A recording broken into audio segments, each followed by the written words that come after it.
नमस्कार दोस्तों, मैं विनय पाठक दिल्ली आईएएस के इस यूट्यूब प्लेटफॉर्म में आप सभी का स्वागत करता हूं। आज मैं आप सबसे एक बहुत महत्वपूर्ण चर्चा के लिए जुड़ रहा हूं। जैसा कि आप स्क्रीन में देख पा रहे हैं कि how to prepare hostel warden exam. Hostel warden की तैयारी हम कैसे करें, इस पर मैं विचार करूंगा, आपसे इस पर चर्चा करूंगा। लेकिन उससे पहले इस बात को जानना बहुत अनिवार्य हो जाता है कि अभी का जो आप देख रहे हैं दौर, अभी का दौर को यदि मैं एक कुंभ की दर्जा दूं तो इसमें कोई अतिशयोक्ति नहीं होगा। क्योंकि ये जो आप दौर देख रहे हैं कि आरक्षण का मुद्दा कोर्ट में फंसने के बाद जो एक क्लियरेंस सुप्रीम कोर्ट का मिलता है और उस सुप्रीम कोर्ट के क्लियरेंस के बाद व्यापम की एक परीक्षा की लाइन सी हमको देखने के लिए मिलती है।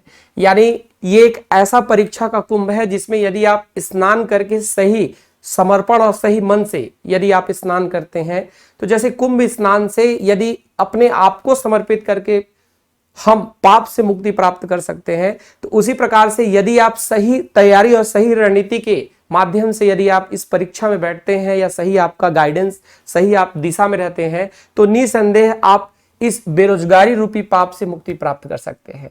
यानी आप सोच कर देखिए कि इस युवा अवस्था में जहां पर आप 21 से 25 अथवा 28 अथवा 30 साल की उम्र की आयु, जो कि एक श्रम शक्ति की प्रधानता का एक मुख्य एक दायरा माना जाता है, और उस मुख्य दायरा में यदि हम केवल अपने आप को बेरोजगारी के संघर्षों में ही अपने आप को तपाते रहें तो समझ में नहीं आता कि कब तक ये हम संघर्ष से गुजरेंगे और उसके पश्चात क्या परिणाम होगा और कब होगा और कैसे होगा और कब तक उसका परिणाम आएगा।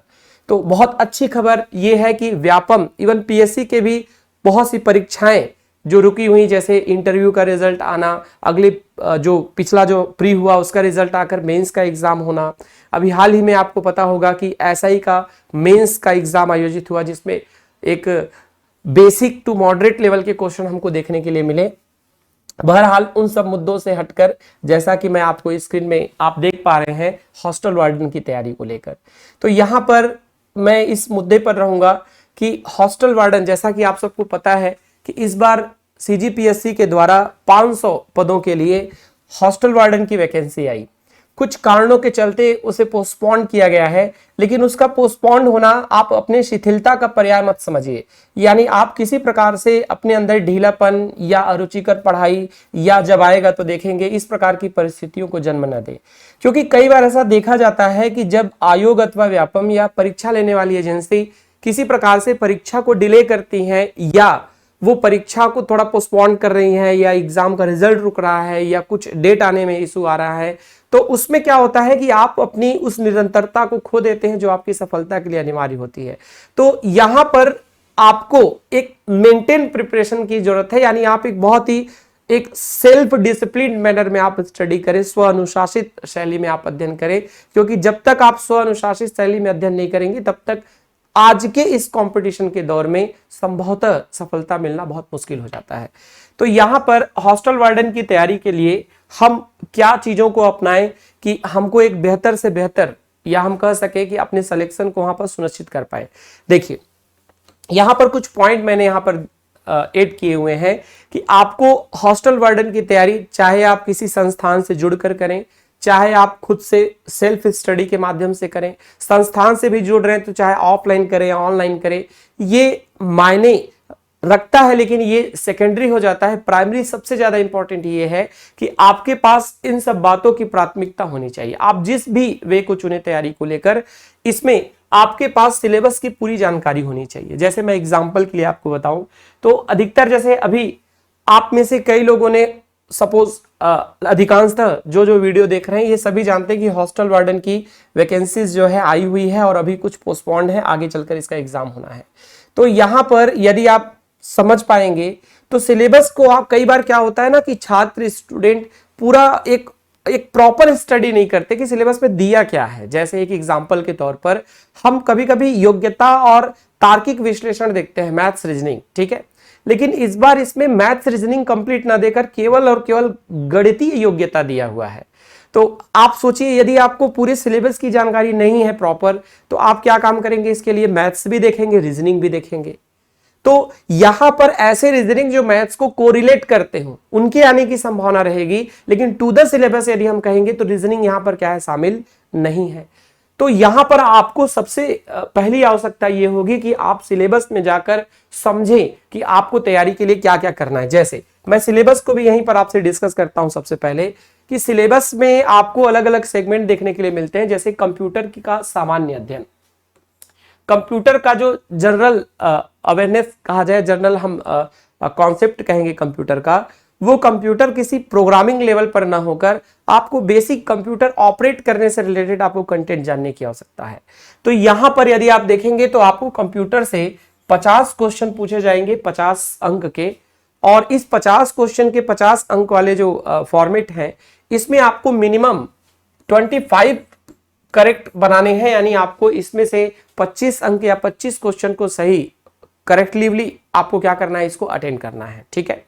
अच्छा, इस कंप्यूटर को लेकर भी हमारे मन में कई बार ये फैक्ट बनता है, चूंकि कंप्यूटर एक व्यापम का एक बेस है। अधिकांशतः यदि आप देखेंगे तो व्यापम की लगभग सभी परीक्षाओं में कंप्यूटर से प्रश्न पूछे जाते हैं, और लगभग अमूमन अगर आप देखें तो लेबर इंस्पेक्टर, ठीक है, आरआई, पटवारी, सब 20-20 के फॉर्मेट पे रहते हैं। यहां पर कंप्यूटर के 50 प्रश्न आना, यानी ये दिखाता है कि आप कंप्यूटर के वेटेज को समझिए कि इसमें कंप्यूटर का वेटेज अन्य विषयों की तुलना में क्या है, ज्यादा है। ठीक है। इसी प्रकार से यदि आप देखेंगे तो हिंदी लैंग्वेज के 10 क्वेश्चन व्याकरण के सहित रहेगा, इंग्लिश लैंग्वेज के 10 क्वेश्चन, ठीक है। साथ ही साथ जो गणित है, मैंने यहाँ पे कहा रीजनिंग शामिल नहीं किया गया है, यहाँ पर केवल गणित है, और गणित में कितने क्वेश्चन रहेंगे आपके, 20 क्वेश्चन रहेंगे, और 20 यहाँ पर मार्क्स रहेंगे आपके। इसके साथ साथ सामान्य अध्ययन 15 है। मैं सिलेबस को इसलिए ही जोड़ दे रहा था क्योंकि आप सिलेबस के हिसाब से अंकों को समझें, अंकों के वेटेज को समझें कि किसका कितना वेटेज है, उसके हिसाब से अगर आप स्टडी करेंगे प्लान बनाकर तो वो आपको एक बेहतर रिजल्ट देगा। जैसे आप इंडियन जीएस में जब जाते हैं या छत्तीसगढ़, जैसे यहाँ पे छत्तीसगढ़ जीएस को अलग से किया हुआ है जो कि 20 है, तो इंडियन जीएस में आप इंडियन हिस्ट्री देखते हैं, इंडियन कॉन्स्टिट्यूशन देखते हैं, जियोग्राफी देखते हैं, इकोनॉमी देखते हैं, जनरल साइंस देखते हैं, और बहुत सारे मिसलेनियस पॉइंट देखते हैं। तो वहां से केवल 15 क्वेश्चन आना, ठीक है, और कंप्यूटर से 50 आना, यानी ये स्पष्टीकरण है कि आपको कंप्यूटर में इसकी तुलना में अधिक आपको जोड़ देना है। फिर आप देखेंगे यहां पर 20 क्वेश्चन जो है वो छत्तीसगढ़ जनरल नॉलेज से है, यानी सामान्य अध्ययन से है। तो इंडियन जीएस की तुलना में आपको ज्यादा वेटेज जो देना है वो किसका देना है, आपको देना है यहाँ पर हम कहेंगे छत्तीसगढ़ की सामान्य जानकारी को लेकर, और भी छत्तीसगढ़ की सामान्य जानकारी में सिलेबस वाइज देखते हुए और उस सिलेबस से कोरिलेट करते हुए पॉइंट को ही आप वहां पर क्या करेंगे, टारगेट करेंगे। ठीक है। इसी प्रकार से यदि आप देखें तो आपको ये इस बार यदि हम देखें तो ये नया जुड़ा हुआ सेगमेंट है जिसे हम क्या कहेंगे यहां पर, बाल विकास और मनोविज्ञान, बाल मनोविज्ञान के नाम से ये दिया हुआ है। यहां पर 10 क्वेश्चन और कितने रहेंगे आपके, 10 मार्क्स के रहेंगे। तो जैसा कि मैंने आपसे कहा कि हमारी पहली प्राथमिकता ये होती है कि हम प्रॉपर पहले सिलेबस को क्या करें, स्टडी करें। स्टडी करने के बाद हम देखें सिलेबस में क्या है, उसके बाद हम उनके महत्व के आधार पर, जैसे आप देखेंगे कंप्यूटर के 20 क्वेश्चन है, तो आप जो प्लान बनाएं, आपका जो स्टडी शेड्यूल रहे उसमें कंप्यूटर का टाइमिंग ज्यादा रहे as compare to other subject, या आप कहेंगे छत्तीसगढ़ का वेटेज ज्यादा है 20, तो छत्तीसगढ़ को लेकर आपका टाइमिंग ज्यादा स्लॉट बनना चाहिए। तो जैसे इंपॉर्टेंस है, जैसे उसका वेटेज है, उस हिसाब से आप क्या करें, तैयारी को लेकर एक टाइम सेगमेंट बनाएं। ठीक है। तीसरा पॉइंट ये है कि मान लीजिए आप अगर कोई, पहली चीज क्या होता है कि हम पहले तो जाने कि एक्चुअल में हमको पढ़ना क्या है, दूसरा पढ़ना क्या है के बाद हम जाने कि हमको पढ़ने में किसको कितना समय देना है, और तीसरा उस समय को जानने के बाद आप यहां पर प्लानिंग करें, यानी आप यहां पर क्या बनाएं, योजना बनाएं, आप यहां पर प्लान बनाएं, योजना बनाएं कि इसको लेकर आप कैसे तैयारी कर सकते हैं। मैं अभी एक 40 दिन की योजना को लेकर आपसे डिस्कस करूंगा कि एक 40 दिन का प्लान बनाकर आप बेहतर स्टडी कर सकते हैं इसको लेकर। तो आपके पास जो अगला स्टेप आता है वो स्टेप है एक बेहतर योजना। उस योजना के अनुरूप आप पढ़ना स्टार्ट करें, और स्टार्ट करने के बाद आपको अगला पॉइंट ध्यान देना है कि कभी कभी क्या होता है कि हम तैयारी की इतनी जल्दबाजी में इतने सतही स्तर ज्ञान के पुस्तकों को उठाते हैं कि हमको तो लगता है कि हमने तैयारी बहुत अच्छी कर ली, कई बार ऐसा होता है, जैसे मान लीजिए कंप्यूटर विषय हुआ या छत्तीसगढ़ विषय हुआ, तो बहुत से मार्केट में ऐसे हम कह सकते हैं कि सतही ज्ञान स्तर के कंटेंट अवेलेबल होते हैं, या नेट से, या आप पहले से नोट्स कुछ बनाए हैं जो सफिशिएंट नहीं है सिलेक्शन के लिए। तो आप क्या करते हैं, या कोई स्टूडेंट जल्दी जल्दी में वो उनको पढ़ के जाता है और काफी ज्यादा कॉन्फिडेंट होते हैं कि नहीं मैंने तो सब पढ़ लिया है, लेकिन सिलेक्शन के समय में उनका जो मार्क्स आता है, उनकी जो रिक्वायरमेंट होती है, वो रिक्वायरमेंट वहां पूरा नहीं हो पाता। उसके पीछे सबसे बड़ा कारण ये होता है कि उन्होंने एक सारगर्भित कंटेंट को नहीं पढ़ा है, यानी जहां से वेरिएशन ऑफ क्वेश्चन भी वहां से कवर हो पाए। यानी अगर क्वेश्चन मान लीजिए आपसे नेटवर्किंग में थोड़े डीप लेवल का क्वेश्चन पूछा जाए, तो आप उस क्वेश्चन को अटेम्प्ट कर पाए, आप उसको बना पाए। उसके लिए जरूरत है कि आप क्या काम करें, सारगर्भित कंटेंट को पढ़ें, यानी काफी डीपली स्टडी करें, ताकि आप मैक्सिमम से मैक्सिमम क्वेश्चन वहां पर पॉजिटिवली अटेम्प्ट कर पाए। ठीक है। तीसरा, आप इसको करने के पश्चात आपको विगत वर्ष के प्रश्नों का विश्लेषण होना चाहिए। यानी आपको केवल ऐसा नहीं है कि पढ़ने ही जाना है और पढ़ते ही रहना है, प्रीवियस ईयर में कहां से किस किस प्रकार से क्वेश्चन पूछे गए हैं, उनका लेवल क्या है, उस लेवल को ध्यान रखते हुए उससे 25 to 35% लेवल को इनहेंस करके आपको स्टडी करनी है। क्योंकि यदि आप देखेंगे तो आज के सिनेरियो में, आज के समय में हम जब तैयारी करते हैं और एग्जाम का लेवल देखते हैं, चूंकि एग्जाम में काफी ज्यादा वेरिएशन अप एंड डाउन हमको देखने के लिए मिलता है। हम नहीं कह सकते कि पिछले बार जो क्वेश्चन का प्रारूप था सेम वही प्रारूप इस बार भी होगा। यानी वो दायरा जो सिलेबस दिया हुआ है, क्वेश्चन वहीं से आएंगे, लेकिन क्वेश्चन के स्तर में या लेवल में हमको वेरिएशन देखने के लिए मिल सकता है। तो क्यों ना हम अपनी तैयारी को थोड़ा सा इनहेंस करके, थोड़ा सा इंप्रूव करके करें, ताकि हमारे सिलेक्शन के चांसेस या आप सबके सिलेक्शन के चांसेस जो है वो क्या हो जाए, काफी अच्छे परसेंटेज में आ जाए, उसकी प्रोबेबिलिटी जो है वो मैक्सिमम रहे आपके सिलेक्शन की। ठीक है। इसके साथ ही साथ हमको एक काम और करना है, और वो है टेस्ट सीरीज के द्वारा अभ्यास। टेस्ट सीरीज के द्वारा अभ्यास यानी आप जब तैयारी करते हैं तो कभी कभी क्या होता है कि आप तैयारी करने के बाद सीधे सीधे एग्जाम हॉल में पहुंच जाते हैं। मतलब आप लंबे समय तक, जितना आपको समय मिला, लगभग अगर देखा जाए तो छत्तीसगढ़ की लगभग 85 to 90% स्टूडेंट जो होते हैं वो टेस्ट सीरीज द्वारा या मॉक टेस्ट के द्वारा अपना एनालिसिस, अपना विश्लेषण नहीं करते। उसके पीछे कई कारण है। पहला, अधिकांश टेस्ट ऑफलाइन होने के कारण लोग वहां पर अवेलेबल नहीं हो पाते। दूसरा, लोगों की जो पॉलिसी होती है तैयारी करने की, या स्टूडेंट की जो पॉलिसी होती है, वो सब्जेक्ट और टेस्ट पेपर में होने वाला जो सब्जेक्ट है वो मैच नहीं करता। तीसरा, लोग टेस्ट पेपर को हल्के में लेते हैं और वो उसके लिए अपनी अडॉप्टिबिलिटी एक्सेप्ट नहीं करते। चौथा, वो कहीं ना कहीं इस बात को मानते हैं कि जो टेस्ट पेपर होता है वो या तो हाई लेवल का है या तो लो लेवल का है, इसलिए वो हमारे लिए उपयोगी नहीं है। पांचवा, वो अपने आप को ओवर एस्टिमेशन या अंडर एस्टिमेशन करके वो टेस्ट नहीं दिलाते। तो इस बात को आप समझिए कि आपके लिए सिलेक्शन में आपका पढ़ना बस पर्याप्त नहीं है, पढ़ाई के साथ साथ आपके लिए आवश्यकता यह है कि आप उस पढ़ाई की दिशा का मूल्यांकन कर सके, evaluation of direction of study. यानी आप जो अध्ययन कर रहे हैं उस अध्ययन की दिशा और दशा सही है, इसकी पता आपको होनी चाहिए। यदि मान लीजिए आप किसी रास्ते पर जा रहे हैं, लेकिन वो रास्ता आपको सही दिशा में लेके जा रहा है कि नहीं ले जा रहा है, आप इस सिनेरियो के कंपटीशन में अपने आप को कितना पॉजिटिव पा रहे हैं, ये बातें, और वो टेस्ट आपको सुधार देता है। अधिकांशतः देखा जाता है, अगर यदि मैं एक एग्जांपल आपसे शेयर करूं, तो मैंने कुछ सेलेक्टेड स्टूडेंट से जैसे व्यू मैंने समझा, उनके विचारों को देखा, चाहे वो पीएससी हो या व्यापम हो, तो उनके विचार ये फिल्टर होकर आते हैं कि जो स्टूडेंट बिना टेस्ट सीरीज अटेम्प्ट किए एग्जाम हॉल में सीधे सीधे जाते हैं, वो तुक्का का सहारा अधिक लेते हैं। मतलब कहीं ना कहीं कुछ क्वेश्चन में जैसे 2 ऑप्शन में उनको डाउट रहता है, तो वो रिस्क लेने की कैपेसिटी उनकी ज्यादा होती है। और रिस्क आपका कितने % तक सही होगा ये आप अनुमान नहीं लगा सकते। ये रिस्क डिपेंड करता है आपके डेप्थ ऑफ कंटेंट पर। यानी आप जितना अच्छे स्तर का कंटेंट पढ़े होंगे उतने ही आपके लिए हुए रिस्क के आंसर सही हो सकते हैं। और तुक्का के पक्ष में तो जाना ही नहीं चाहिए। हमको अधिकांशतः अपने आप को एग्जाम के अनुरूप ढालना चाहिए, न कि हम तुक्के की दिशा में जाएं और वहां पर जय बजरंग बली, जय हनुमान, जय माँ सरस्वती बोलकर हम किसी विकल्प के साथ बोलें, तो ये उस विकल्प के साथ और अपने भविष्य के साथ खेलना है, क्योंकि परिणाम तो आपको पता है वही आएगा जो सही रहेगा उसमें। ठीक है, तो यहां पर आपको ध्यान देना है कि आपको टेस्ट सीरीज का एक बेहतर आपको प्लान करना है, ताकि आप टेस्ट सीरीज ज्वाइन करके आप इसको क्या कर सके, एक अच्छे दिशा में अच्छे अंक के साथ आप क्या कर सके, तैयारी कर सके। इन्हीं सब बातों को ध्यान रखते हुए आप देखिएगा आपके तैयारी के लेकर, जब आप मान लीजिए आप तैयारी करना चाह रहे हैं, तो आपकी तैयारी को लेकर यहां पर हमारे पास दो ऑप्शन मौजूद मिलते हैं।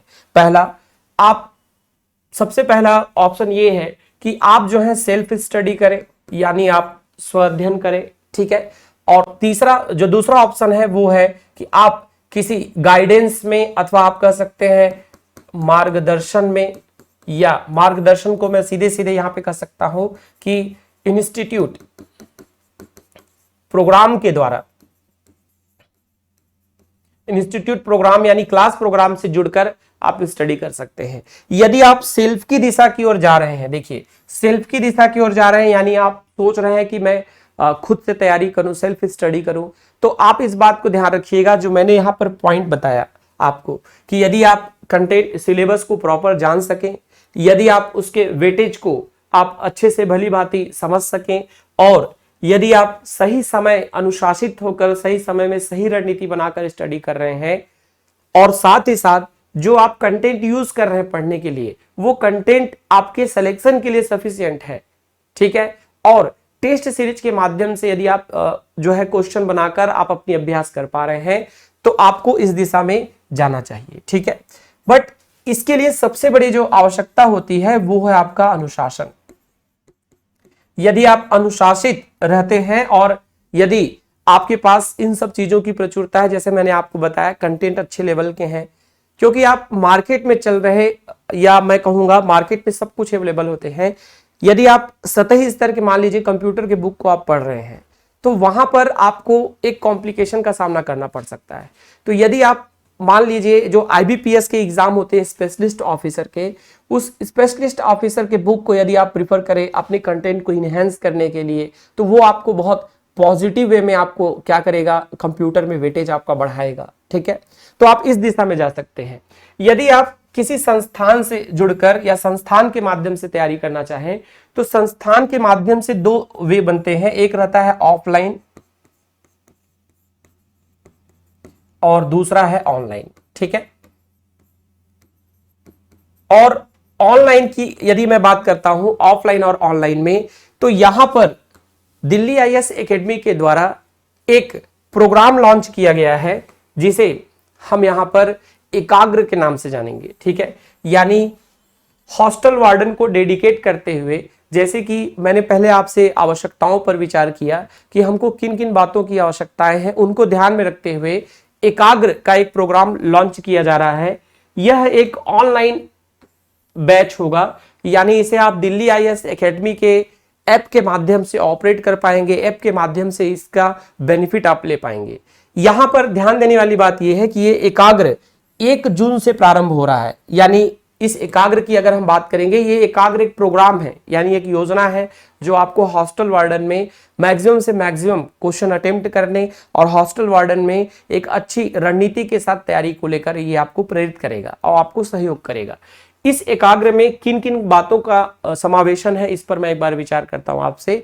देखिए, इसके अंतर्गत आपको ऑनलाइन क्लासेस अवेलेबल कराए जाएंगे, यानी हॉस्टल वार्डन में जो सिलेबस के अंतर्गत सब्जेक्ट हैं उनके अधिकांशतः पार्ट इसमें ऑनलाइन क्लासेस में क्या होंगे, अवेलेबल होंगे। इस ऑनलाइन क्लासेस का जो बेनिफिट है, वो बेनिफिट ये है कि आप इसे किसी भी समय कितनी भी बार आप इसे देख सकते हैं। इसमें देखने को लेकर ना तो कोई सीमा है और न ही समय की कोई सीमा है कि आप फिक्स किसी एक टाइम पर ही देखें, क्योंकि अधिकांशतः देखिएगा आपके मन में एक क्वेश्चन आएगा कि इसे ऑफलाइन क्यों नहीं लाया जा रहा है। तो ऑनलाइन जो होता है वो दूरस्थ छात्रों के लिए, यानी कोई बस्तर में बैठ के पढ़ रहा है, कोई सुकमा में है, कोई बलरामपुर में है, तो उनको शॉर्ट ड्यूरेशन के लिए बिलासपुर आना, बिलासपुर में आके फिर हॉस्टल का खर्च, अलग अलग खर्च को मैनेज करना, सब चीज़ों को अरेंज करके फिर स्टडी करना एक कॉम्प्लिकेशन हो जाता है। लेकिन यदि हम यहां से किसी प्रोग्राम के माध्यम से आपको इस प्रकार से इंगेज रखें, आपको यदि डिसिप्लिन मैनर में हम स्टडी करा पाए, तो आपका इससे खर्च भी बचता है और दूसरी चीज आप एक अनुशासित जीवन के साथ या अनुशासित प्रयास के साथ एक अच्छा अभ्यास जारी कर सकते हैं। ऑनलाइन क्लासेस की यदि मैं बात करता हूं, तो जैसे कि मैंने आपसे चर्चा किया कि हम ऑनलाइन क्लासेस जो आपको यहां से दिया जाएगा, उस ऑनलाइन क्लासेस में को आप कितनी भी बार और किसी भी समय यहां पर आप देख सकते हैं। दूसरा है ऑनलाइन टेस्ट सीरीज। इसमें आपको एक ऑनलाइन टेस्ट सीरीज दिया जाएगा जो क्लास के साथ अलाइनमेंट होगा। क्लास के साथ अलाइनमेंट मतलब आप समझिएगा, जैसे मान लीजिए आप कंप्यूटर का क्लास कर रहे हैं, मतलब आपको जो सब्जेक्ट दिए गए हुए हैं उस सब्जेक्ट में आपको वीडियो दिए जा रहे हैं। कंप्यूटर में मान लीजिए आपने 4 टॉपिक पढ़ा, सपोज कंप्यूटर क्या है, कंप्यूटर का इतिहास, ठीक है, हालांकि इतिहास सिलेबस में नहीं दिया है लेकिन क्वेश्चन वहां से आते हैं, ठीक है, कंप्यूटर का वर्गीकरण, कंप्यूटर की कार्यप्रणाली, इनपुट आउटपुट डिवाइसेस। तो आपने मान के चलिए, जैसे मान लीजिए आपने 5 टॉपिक यहां पर स्टडी किया, तो 5 टॉपिक स्टडी करने के बाद इन्हीं से रिलेटेड ही आपको क्या मिलेगा, यहां पर इन्हीं से रिलेटेड एक अच्छे लेवल का टेस्ट सीरीज आपको यहां पे मिलेगा, जिसको वीडियो देखने के बाद, नोट्स बनाने के बाद, आप प्रीवियस ईयर के क्वेश्चन को सॉल्व करने के बाद आप क्या कर पाएंगे, यहां पर आप यहां पर बेसिकली एक टेस्ट सीरीज के माध्यम से अपने आप को परख पाएंगे कि मैं सही दिशा और दशा में हूं कि नहीं हूं, ठीक है। तीसरा पॉइंट आप याद रखिएगा, इस पे एक स्टडी मटेरियल भी ऐड है, यानी जो हॉस्टल वार्डन का एग्जाम हो रहा है उस हॉस्टल वार्डन के एग्जाम में पूरे सिलेबस को कंपाइल करते हुए, यानी इसमें कंप्यूटर, ठीक है, हिंदी, अंग्रेजी, गणित, सामान्य अध्ययन, करेंट अफेयर्स और साथ ही साथ जो नया पार्ट जुड़ा हुआ है जिसे हम कहेंगे बाल विकास एवं मनोविज्ञान, इसके भी कंटेंट आपको यहां पर अवेलेबल कराया जाएगा। साथ ही साथ इसमें एक जुड़ा हुआ पार्ट है करेंट अफेयर्स। करेंट अफेयर्स का इसमें वेटेज है और करेंट अफेयर्स की क्लासेस भी आपको इसी प्रोग्राम के माध्यम से यूट्यूब या हम कहेंगे YouTube के अलावा हम यहां इस ऐप में भी क्या करेंगे, आपको अवेलेबल कराएंगे, ठीक है। देखिए आगे बढ़ेंगे हम यहां पर। अब हम इनके फंक्शन को समझते हैं कि आप किस प्रकार से तैयारी करें। आपकी तैयारी का जो प्रोग्राम रहे वो आपका तैयारी का प्रोग्राम 40 डेज के अराउंड होना चाहिए, यानी आप एक 40 दिन का लक्ष्य बनाएं। भले से एग्जाम, मान लीजिए कि एग्जाम में अनसर्टेनिटी मतलब एग्जाम का डेट जल्द ही आ सकता है या उससे रिलेटेड जानकारी हमको मिल सकती है, फिर भी आप एक सीमित दायरा में होकर एक 40 डेज का एक प्लान बनाएं। उस 40 डेज में आपको जो यहां से चीजें दी जाएंगी, जैसे मैं क्लास प्रोग्राम की बात कर रहा हूं, तो ऑनलाइन क्लास प्रोग्राम में आपको 50 क्लासेस दी जाएंगी, ठीक है। ये 50 क्लासेस एक्चुअल में ये 40+10 है। 40+10 करने का मतलब ये है कि आपको जो क्लासेस दी जा रही हैं उन क्लासेस में 40 क्लासेस जो है वो बेसिकली कंटेंट से जुड़ी हुई हैं, यानी कंटेंट मतलब क्लास कंटेंट है इसमें जो आपके सिलेबस के पॉइंट है। और 10 क्लासेस जो है ये 10 क्लासेस इसी में ही मर्ज रहेंगे, इसीलिए ये टोटल कितना हो गया आपका 50। जैसे मैं एग्जांपल बताता हूं आपको, जैसे कंप्यूटर का वेटेज काफी ज्यादा है, 50 क्वेश्चन कंप्यूटर से आने हैं, तो यहां पर 20 क्लास कंप्यूटर का रखा गया है। आप समझ पा रहे हैं कितना क्लास, 20 क्लास कंप्यूटर का रखा गया है। इस 20 क्लास में एक्चुअल में इसका 20 क्लास का वेटेज ना होकर इसका 17 से 18 क्लास का वेटेज है, लेकिन हम इस 20 क्लास के अंदर पिछले व्यापम के एग्जाम में पूछे हुए कंप्यूटर के प्रश्नों को भी रखे हुए हैं। तो इसमें प्रीवियस ईयर कंप्यूटर के क्वेश्चन होने के कारण इसकी संख्या कितनी हो गई है, 20 हो गई है। इसी प्रकार से यदि आप देखेंगे तो यहां पर हिंदी भाषा की 10 क्लास, अंग्रेजी भाषा की 10 क्लास, करंट अफेयर्स की 3 क्लास, और सबसे बड़ा पॉइंट जो नया आपके सिलेबस में जुड़ा हुआ है जिसे हम बाल मनोविज्ञान के नाम से जानेंगे, तो ये बाल मनोविज्ञान की यहां पर 7 क्लासेस है।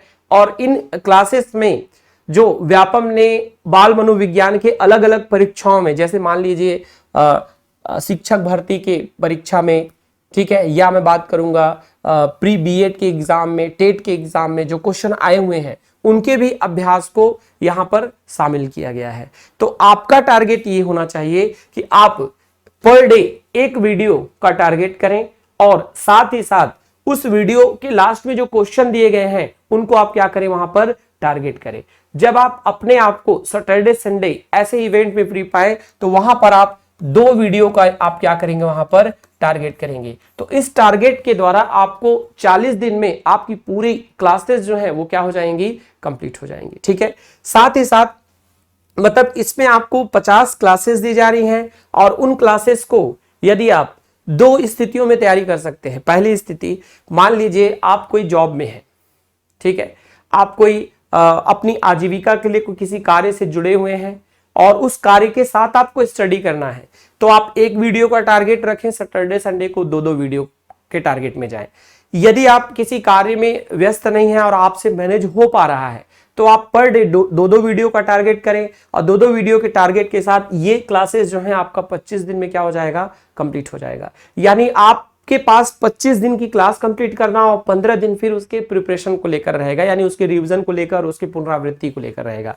यदि आप एक दिन में एक वीडियो, सैटरडे संडे को 2-2 वीडियो का टारगेट करते हैं, तो इस प्रकार से आपके पास यहां पर नॉर्मली देखा जाए तो आप जो है 8 वीडियो समथिंग एक हफ्ते में लिखेंगे और आपके जो क्लासेस हैं वो क्लासेस अराउंड 35 to 36 डेज में क्या हो जाएंगे, कंप्लीट हो जाएंगे। तो यहां पर 50 वीडियो के आपको क्या रखना है, टारगेट, और ये 50 वीडियो का जो टारगेट है वो याद रखना है आपको एनी हाउ 40 दिन में आपको क्या करना है, यहां पर कंप्लीट करना है। ठीक है, इसके बाद यहां पर दूसरा मैंने जो पॉइंट आपसे चर्चा किया हुआ था, कई बार ऐसा होता है हम तैयारी तो कर लेते हैं अच्छी, लेकिन उस तैयारी के इवैल्यूएशन में हम चूक जाते हैं, यानी उसके मूल्यांकन में हम चूक जाते हैं कि हम जो तैयारी किए हैं, जैसे कुछ स्टूडेंट बताते हैं मुझे सब कुछ याद था लेकिन क्वेश्चन पेपर देखा तो ऑप्शन में भ्रमित हो गया, या मुझे सब कुछ याद था क्वेश्चन पेपर देखा तो मुझे कुछ याद ही नहीं रह गया। तो इस प्रकार की जो समस्या होती है वो होता है लैक ऑफ रिपीटेशन और प्रॉपर इवैल्यूएशन की कमी के कारण, यानी आप सही मूल्यांकन नहीं किए हैं, आपने सही पुनरावृत्ति नहीं की है।